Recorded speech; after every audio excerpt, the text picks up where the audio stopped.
नेहमी नेहमी आंब्यापासून आमरस किंवा मिल्कशेक बनवून कंटाळा येतो ना, तर म्हणूनच आता मी घेऊन आले आहे तुमच्यासाठी आंब्यापासून बनवलेली एक नवीन आणि आगळीवेगळी रेसिपी, ज्याचं नाव आहे मँगो ब्रेड रसमलाई.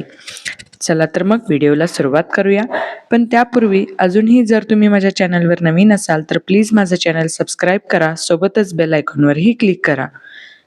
नमस्कार मैत्रिणींनो, मी पूजा तुम्हा सर्वांचं स्वागत करते माझं चॅनल पूजा स्पेशल रेसिपीजमध्ये, जिथे तुम्हाला मिळतात झटपट, सोप्या आणि टेस्टी रेसिपीज. तर ह्या मँगो ब्रेड रसमलाईसाठी मी इथे 1 लिटर दूध घेतले आणि त्यामध्ये मी अर्धा कप पिठी साखर घालते आणि अर्धा कप मिल्क पावडर घालते. त्याचसोबत अगदी थोडीशी मी वेलची पूड घालते आणि हे आपण व्यवस्थित मिक्स करून घेऊया.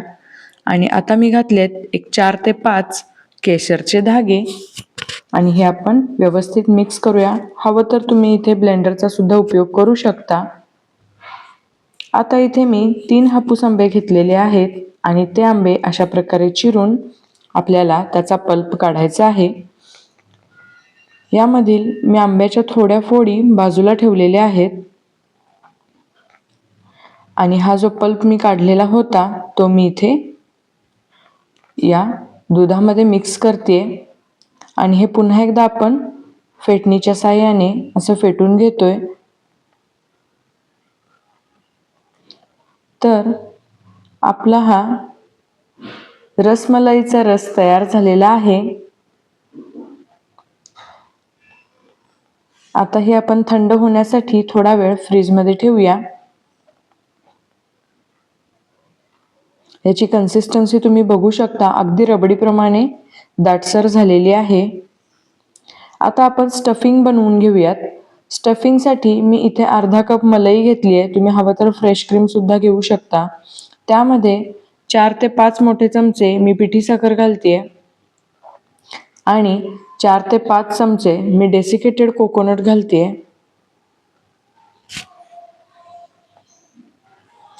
त्याचसोबत मी इथे 2 चिमूट वेलची पूड घालते. त्यानंतर पुन्हा इथे 4 ते 5 आपण केशराचे धागे घालायचे आहेत आणि 4 ते 5 चमचे आंब्याच्या फोडी घालायच्या आहेत. इथे केशराचे धागे एकदम ऑप्शनल आहे, तुम्ही हवं तर घाला किंवा स्किप करा, काहीच प्रॉब्लेम नाही. आणि हे आपण व्यवस्थित अशा प्रकारे मिक्स करून घेऊयात. त्यानंतर हे मिक्स झालं की इथं तुम्ही याची कन्सिस्टन्सी बघू शकता. आता आपण हे सुद्धा फ्रीजमध्ये थंड होण्यासाठी ठेवून द्यायचं आहे. आता रसमलाईसाठी मी इथे मिल्क ब्रेड घेते आणि याचे आपण छोटे छोटे अशा प्रकारे गोलाकार काप करून घ्यायचे आहेत.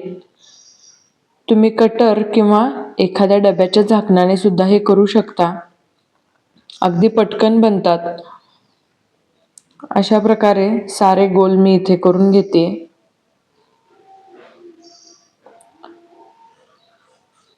आणि आपण जे स्टफिंग बनवलं होतं ते आता इथे मी एका गोलावर अशा प्रकारे ठेवून देते. साधारण एक 2 ते 2.5 चमचे स्टफिंग यावर बसतं. तुम्ही कोणताही आकार इथे करू शकता ब्रेडचा.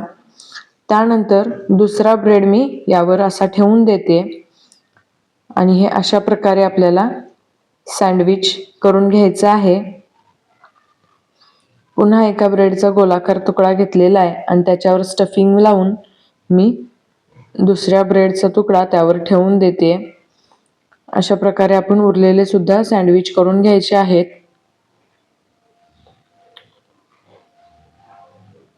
तर आता आपण हे सर्व कसं करायचं ते बघूया.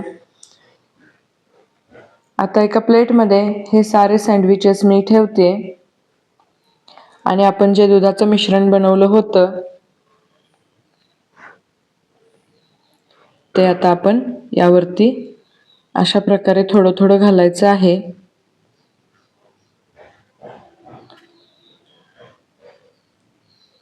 जे आपण मिश्रण घातलंय ते ब्रेडमध्ये आपोआप शोषलं जाईल आणि ह्याची चव अजूनच वाढेल.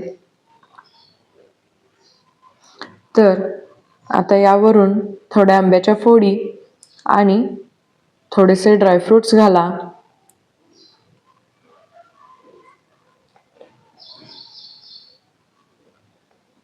खूपच छान चव येते याला. तुम्ही एकदा नक्की ट्राय करून बघा.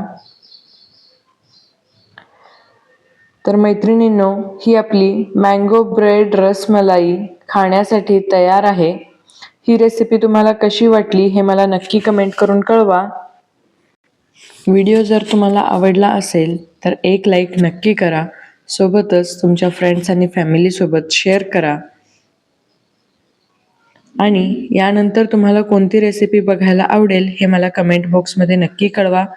ही रेसिपी जर तुम्ही ट्राय केली तर माझ्या इंस्टाग्रामवर त्याचे फोटोज शेअर करा.